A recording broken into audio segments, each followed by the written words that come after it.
Good evening. May God's blessing be upon you and your loved ones as we join again the whole church celebrating the Eucharist. Mahatma Gandhi, who was a Hindu from India, said, "I like Christ. I do not like the Christians because they are so unlike Christ." In the gospel today, Jesus said, "If I do not perform my Father's works, do not believe me. But if I perform them, even if you do not believe me, believe the works, so that you may realize and understand that the Father is in me and I am in the Father." Works. Siguro nagkulang tayo ng works. Kaya hanggang ngayon, the whole world, the entire world, has not accepted Christ as Lord and Savior. We are so unlike Christ. Si Christ may works, siguro tayo kulang. Kaya si Gandhi hindi naniwala that Jesus is Lord and Savior. So ano itong works? Kailangan magpakita tayo ngayon ng works. There are three dimensions. I would like to explain the three dimensions of the works. Can be summarized into: you kneel, sit down, you walk. Lumuhod ka, umupo ka, lumakad ka. Those three dimensions should converge. They should not be separated, enriching each other. That as you sit down and reflect, study the Gospels, it will also deepen your prayer life. So luhod muna tayo. You kneel. Devotion. You pray. And we are called to deeper forms of prayers. The Lord said, "Do not multiply your words." Even if you pray the rosary, your heart and your mind is lifted up to God. And maybe you examine yourself. You might be called to deeper forms of prayer na hindi ka na dependent sa rosary mo, sa nobena mo, kung anong binabasa mo dyan. Luhod ka dyan, empty your mind of everything, then just be present to God. No words, no thoughts, just you and God in contemplation. Search niyo lang sa Google ang daming mga pamamaraan. From Saint Teresa, Saint John of the Cross, ang daming pamamaraan para marating natin yung mas malalim na pamamaraan ng pagdadasal. Prayer is the lifting up of the mind and heart to God. Second is to sit down, study, discuss with others, so that you can have a deeper understanding of who Jesus Christ is, who the Father, Son, and Holy Spirit is. Yung mas malalim na pagkaunawa sa tinuturo ng simbahan. Hanggang katikisim lang tayo. Lagi tayong nagsisimba. Nag-survey ako, yun ang doctorate ko sa Rome. Ang daming heresies ng mga Pilipino pag tinanong mo na, si Kristo ba kaisa sa pagka-Diyos ng Ama? Hindi alam no iba. Si Kristo ba nilikha, ginawa, nilalang ng Ama? Ang dami, 75% nagsabing oo. Sinasabihan na tayo. Inianak, hindi inilikha.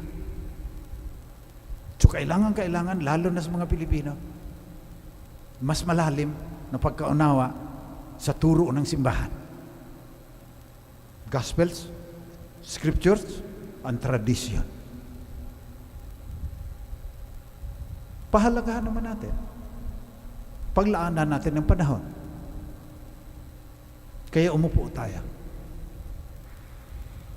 Ang pangatlo ay ang paglakad. Sa turo ng simbahan, yung paglakad, corporal works of mercy, at saka spiritual works of mercy. Kaya dinala ko yung Catechism for Filipino Catholics para ipaalaala sa inyong lahat. Corporal works of mercy. Galing yan sa Matthew 25. They are usually listed as follows: to feed the hungry, give drink to the thirsty, clothe the naked, shelter the homeless, visit those in prison, visit the sick, and bury the dead. Nanggaling yan sa Luke 4, quoting Isaiah.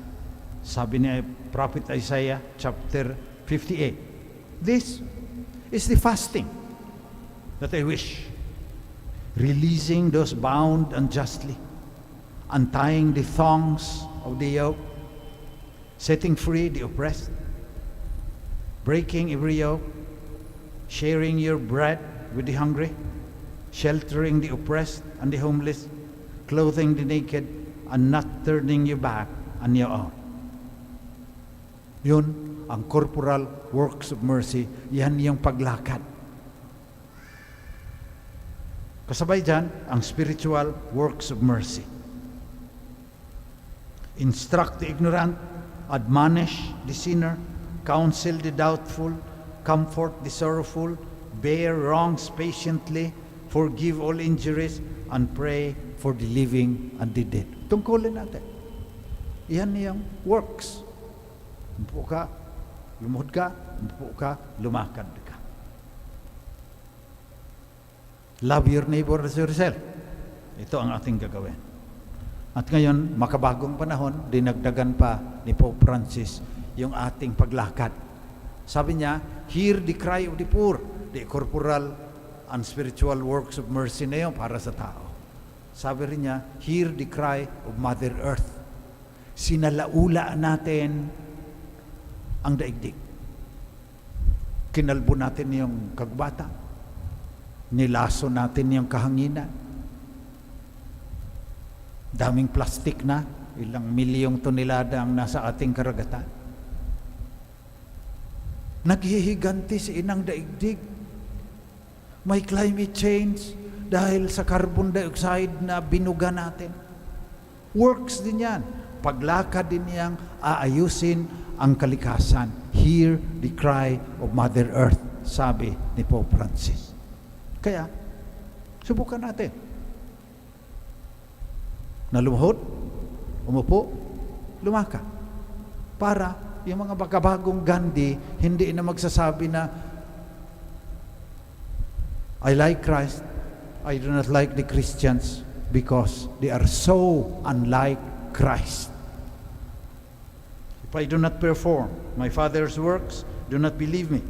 But if I perform them, even if you do not believe me, believe the works, so that you may realize and understand that the Father is in me and I am in the Father. That's what we should pray for today. That we should conquer, we should master ourselves. We should ask for the grace to take away our selfishness, our greed, our indifference, our apathy, so that we can show the works to the whole world, become light of the world, salt of the earth, so that we can obey Christ's injunction. Go into the whole world. Baptize them in the name of the Father and of the Son and of the Holy Spirit. We can only do that if we can show them the works like Jesus showed the works to the Pharisees. Let us pray today for Ukraine. Let us pray for all those who died, executed in a brutal manner. Let us pray that there will be peace on earth. In the name of Christ, the Prince of Peace.